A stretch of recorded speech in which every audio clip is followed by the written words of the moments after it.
Good morning. Well, the Aussie share market is eyeing a rise at the open of 0.6% or 42 points, and that's according to the SPI futures. It's really thanks to US President Donald Trump firing off a tweet saying that China is willing to come to the trade deal table. Trump says China does want to make a deal and that he'll meet with the Chinese Vice Premier on Friday. Welcome news as trade talks yesterday.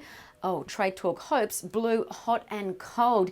Yesterday, that saw our local market close flash, but in positive territory by the skin of its teeth, and the benchmark S&P ASX 200 does look set to close the week on a high as buyers continue to buy back into the market, taking advantage of those October lows. Over to Wall Street, US equities closed higher with the S&P 500 and the tech-heavy Nasdaq up the most 0.6%.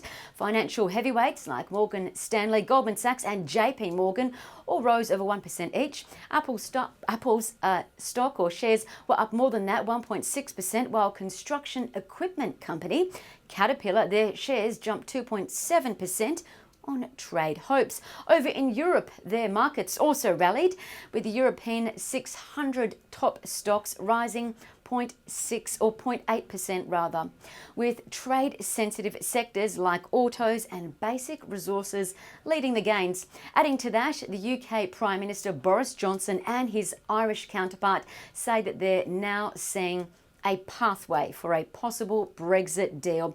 That saw traders rush to buy the pound, pushing the sterling to a 2-week high. In terms of what to expect locally today on the economic front, the RBA will put out a financial stability review report. And in terms of company announcements already on the ASX, Air New Zealand has announced that it's hiring a new CEO called Greg Foran. He's currently the CEO of the heavyweight company in the US, Walmart. And expect SKT's shares to jump about 7% at the open as buyers are already rushing into the stock after Sky announced early this morning that the international cricket deal has been extended for 4 more years. And Goldman Sachs has kicked off coverage of the shipbuilding company called Austal, kicking off Austal as a hold. And the stock is tipped to open higher already.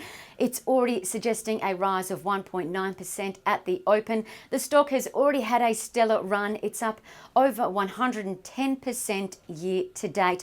Over to commodities, the gold price has slipped on momentum of the trade deal turning positive. It's now under the $1,500 stronghold level. Over to copper, that's up 1.7%. The iron ore price is up about 3%, but 2.8% to be exact. It's now $96.30, while the Aussie dollar has gained against the greenback. It's now buying 67.65 US cents. Have a great day, and I'll see you once the markets are closed.